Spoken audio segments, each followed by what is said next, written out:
Hello, family. Welcome back. And we are continuing with talking about law and justice. The law and justice. In the first video, we talked about procedural justice, we talked about corrective justice, and right now we want to talk about justice and substantive criminal law. Justice and substantive criminal law. So it's going to be good. It's going to be amazing. Let's get right into the video.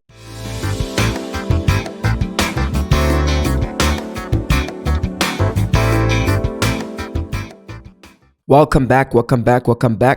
So we're going to be looking at justice and substantive criminal law, and I know I've just said a mouthful right there. So we want to look at what is substantive criminal law, and we're going to look at all of those things. So this is where the content of the law itself must be just. So when we're looking at substantive criminal law, remember we talked about there's a difference between civil law and criminal law. Please go and check. If you don't know the difference, just go and watch the video on the difference between civil and criminal law. It's on this playlist, so you have no reason to not know these things, right? Go and watch that.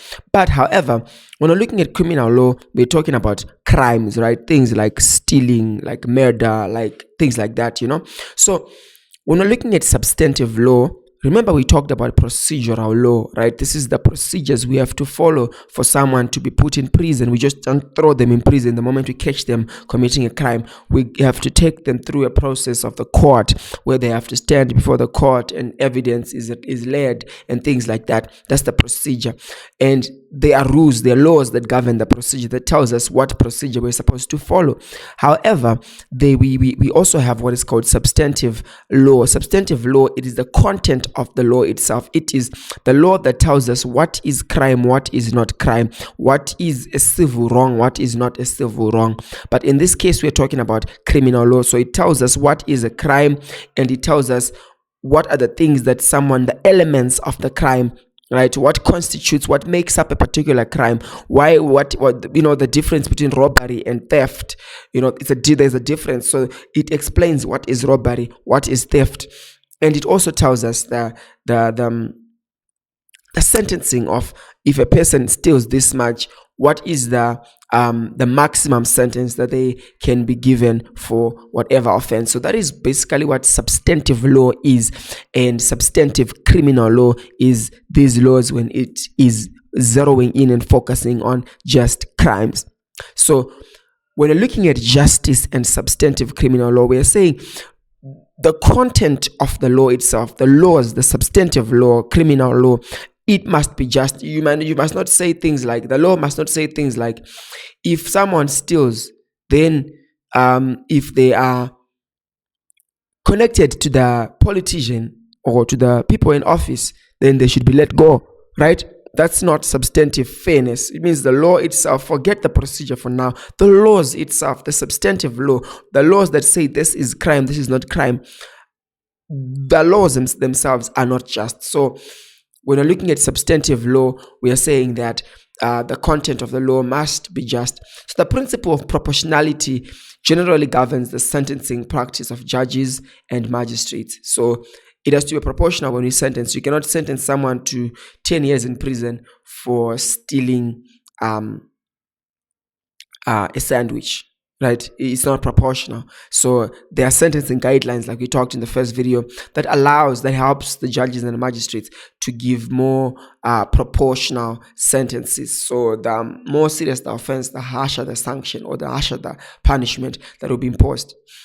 So those who are convicted of murder are subject to a mandatory life sentence. So if you are in the UK and you are convicted of murder, then you are subject to a mandatory life sentence. So that then the judge, the sentencing judge, would then impose what is called a tariff. So you are given a sentence of a life sentence, which is mandatory because everyone who commits murder goes to prison, is sentenced for a life sentence to go to prison for life.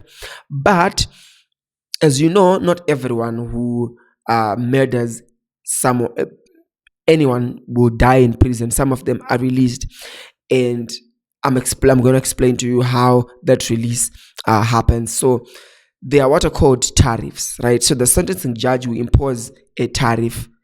This is the minimum term that the murderer has to serve before being eligible for parole.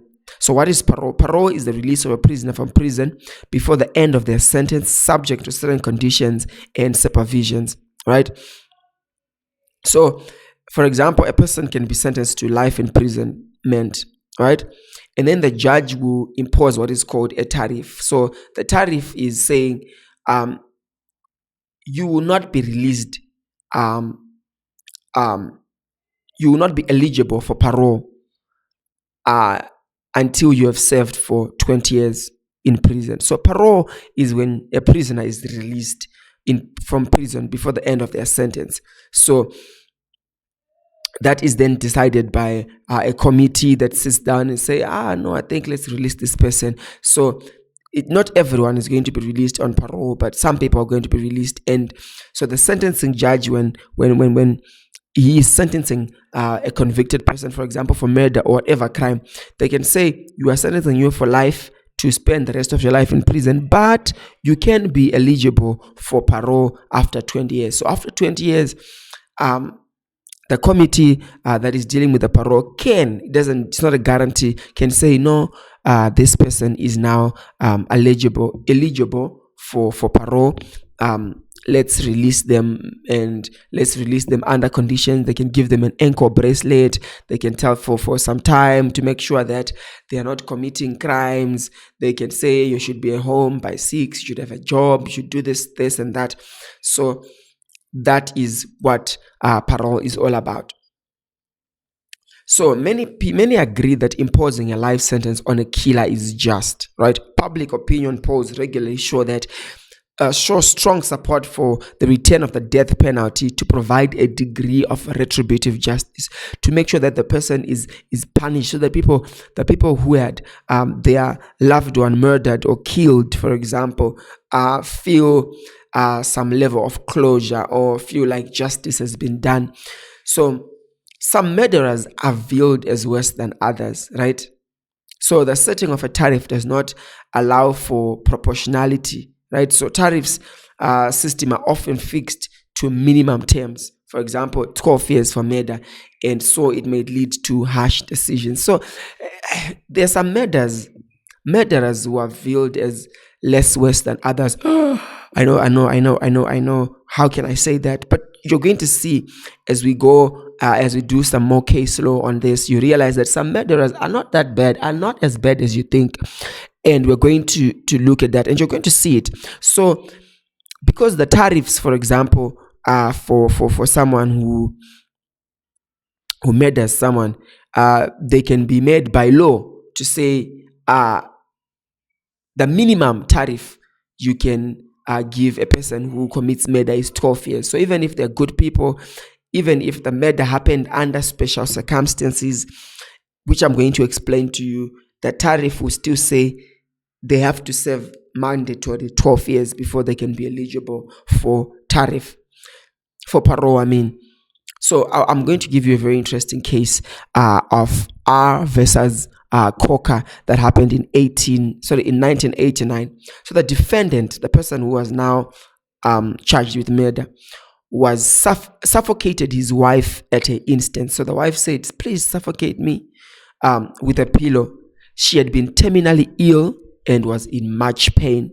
So the trial judge denied the defendant any partial defense that would reduce the murder to manslaughter.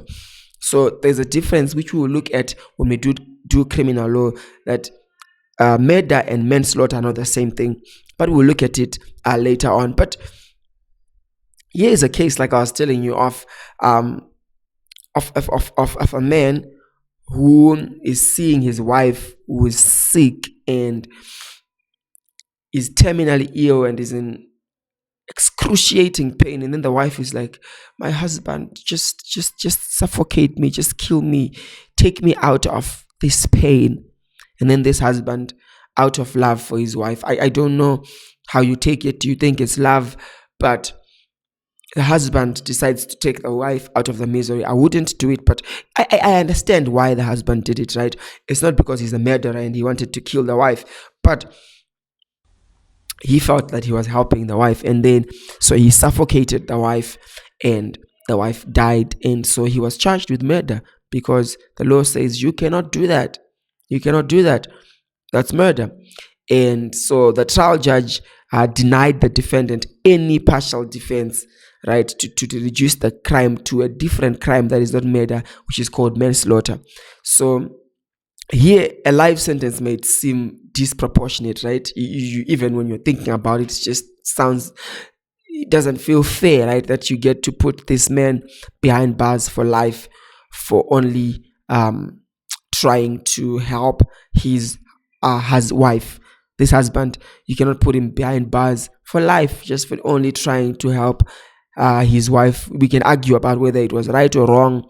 I wouldn't do it, but I understand why he did it, So in cases like these and many others, however, the judge may be inclined to provide a measure of justice by imposing a reduced tariff period, right? So while the starting points for tariffs in murder cases are set out in the guidelines, judges will have some discretion to adjust it downwards if they consider it appropriate, right?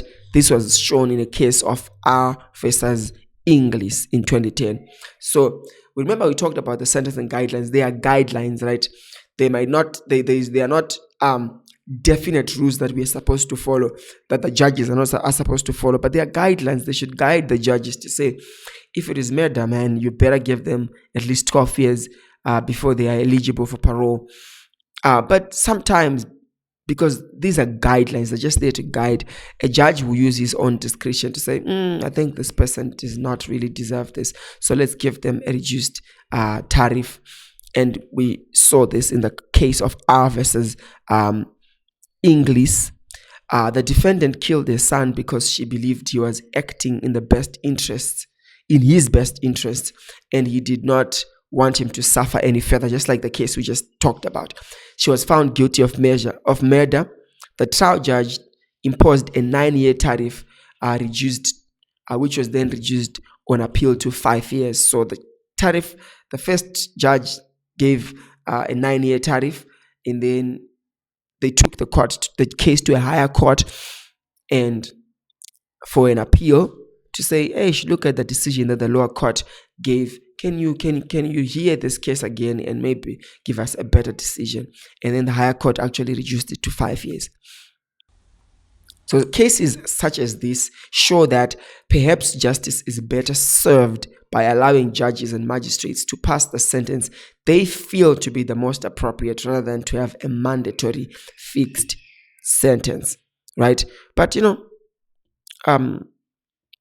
at least there are tariffs, even though the judges should give a life sentence mandatory, but at least they can also use tariffs that if the parole board then decides to let her go after 5 years, she can be freed.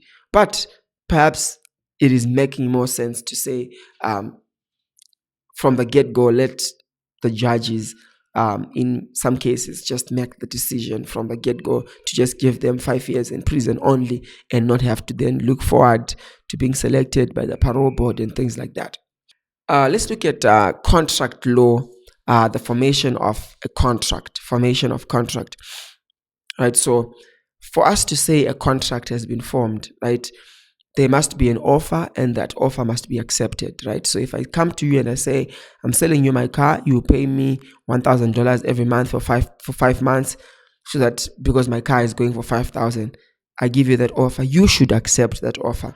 So for a contract to be to say we have formed a contract, there must be an offer, and that offer must be accepted.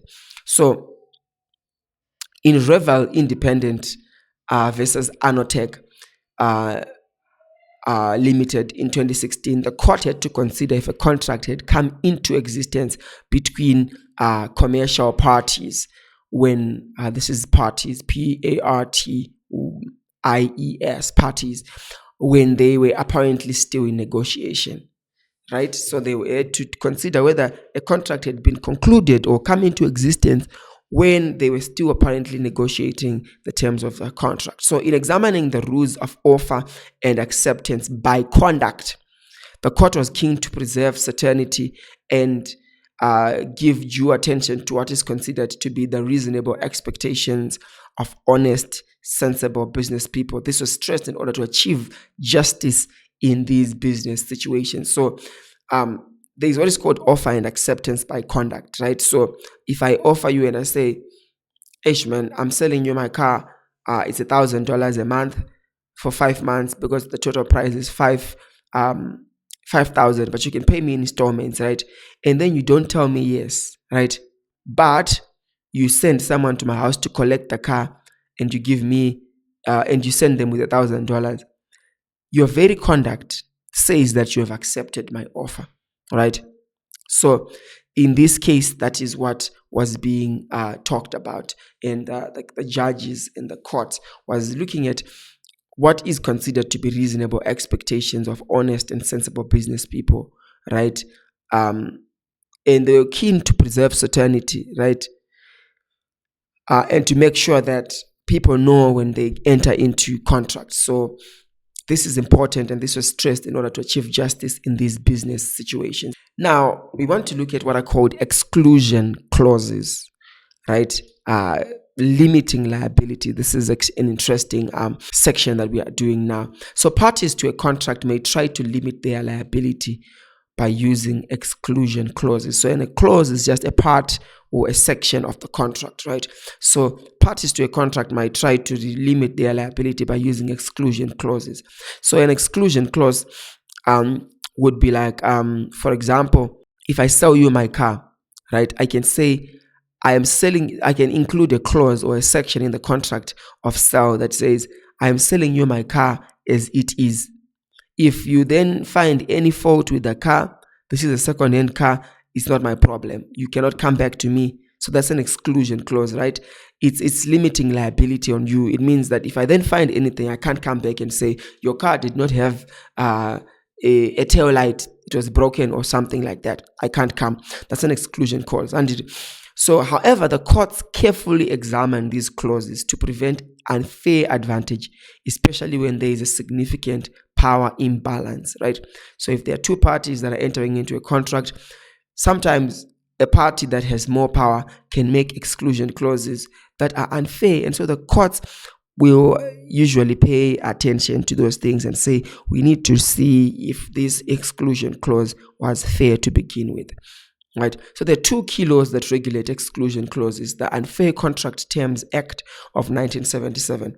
This law prohibits excluding liability for death or personal injury caused by negligence. So other exclusion clauses are subject to a reasonableness test. So this act or piece of legislation or piece of law says that you cannot put an exclusion clause that says, maybe if I sell you my thing, or if I sell you my food, if it kills you, then I'm not eligible. No.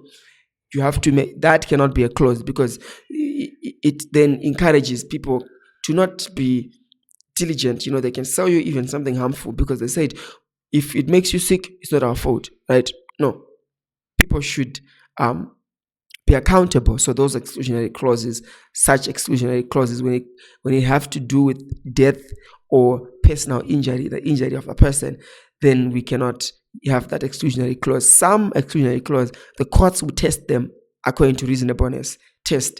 They will say, the exclusionary clause that is in the contract, we see it, is it a reasonable one? If it's reasonable, they will allow it. If it's not, they will reject it. Then we have the Consumer Rights Act of 2015. This law prohibits provides additional protection for consumers.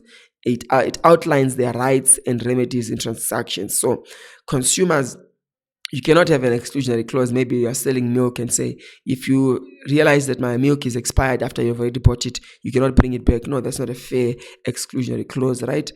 It's not fair. So the Consumer Rights Acts, it provides those kinds of protection for consumers to say you have rights, and if this happens, you can approach the courts and you can be given remedies.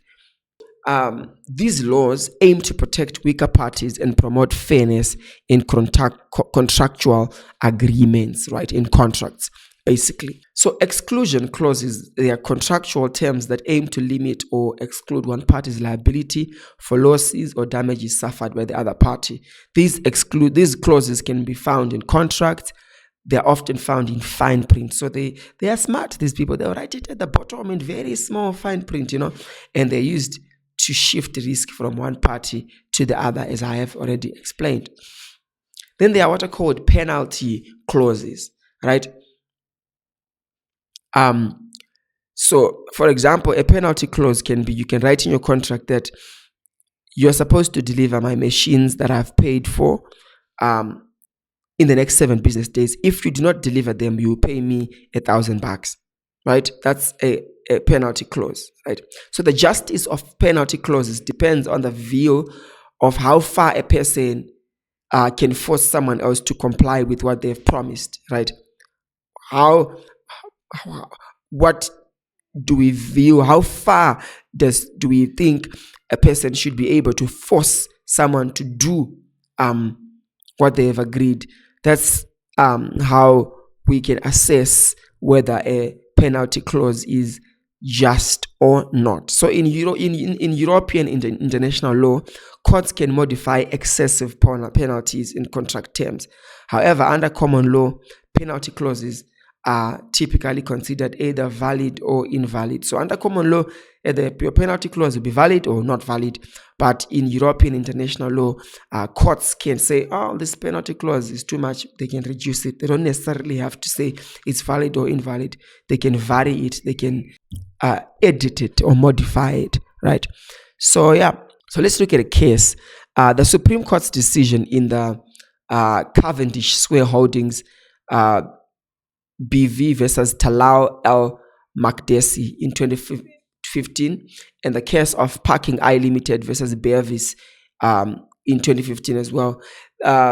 These decisions of the Supreme Court broadened the tests for determining the enforceability of penalty clauses. So according to Lodge Hodge, in these cases, he stated that the correct test for a penalty is whether the sum or remedy stipulated as a consequence for a breach of contract is exorbitant or unconscionable when regard is given to the innocent party's interests in the performance of the contract. So what the judge simply was saying was whether a penalty clause is just, right, is a fair penalty clause, we have to look at it, the totality of the penalty clause, and say, is this unconscionable? Is this unreasonable?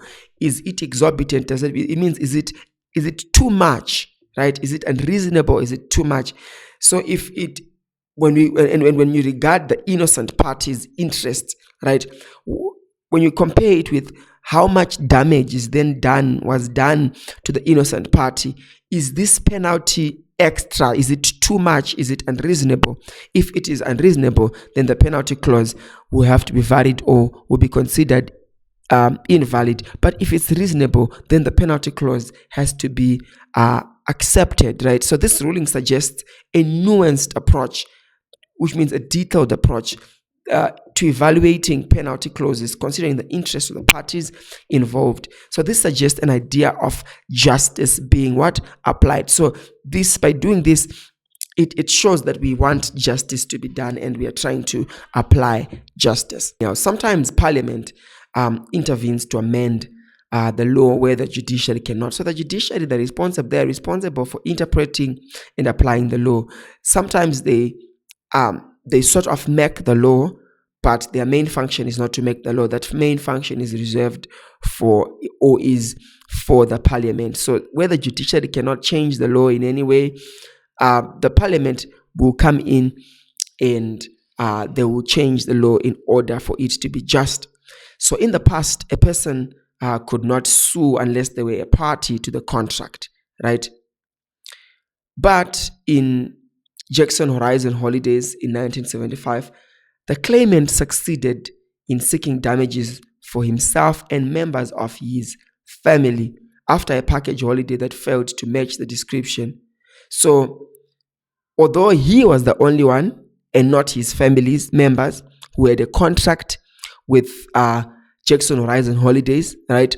But he also succeeded in making a claim for the entire family to say, all of them, my entire family was disappointed by the package because you advertised one thing and you gave us another thing that was different. So this was not too surprising given the law of urgency and the doctrine of undisclosed principle. The law of urgency, it means the law of having someone representing you, and the law of an undisclosed principle, it is having maybe the main person being represented by someone else in a contract. So let's now look at how the parliament intervened later on. So in 1999, Parliament passed the Contract Rights of Third Parties Act, allowing third parties to make a claim where the contract expressly provided for this or where the contract purported to confer a benefit on them. So the Parliament came and supported the decision in the Jackson Horizon holidays to say, yes, in cases where, for example, in this case, where the claimant bought a holiday, let's say holiday tickets for himself and the family, right? The family were not the ones who entered the contract. However, but they were disappointed, right? They suffered because the holiday was not what the contract said it was. The holiday was not what was advertised. So that claimant was able to seek damages for himself and members of his family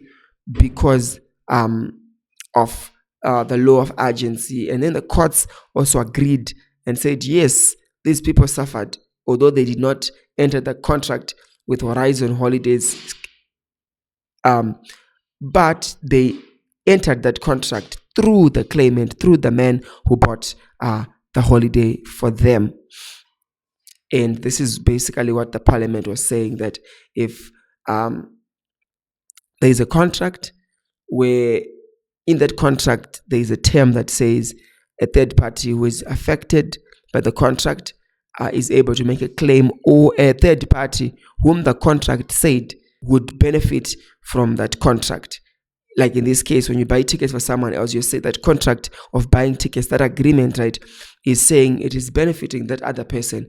That person can be able to go and make a claim to the court and say, this is not what we agreed, this is not what the package said, this is not what the contract said, and they can be able to make a claim. So guys, this is it.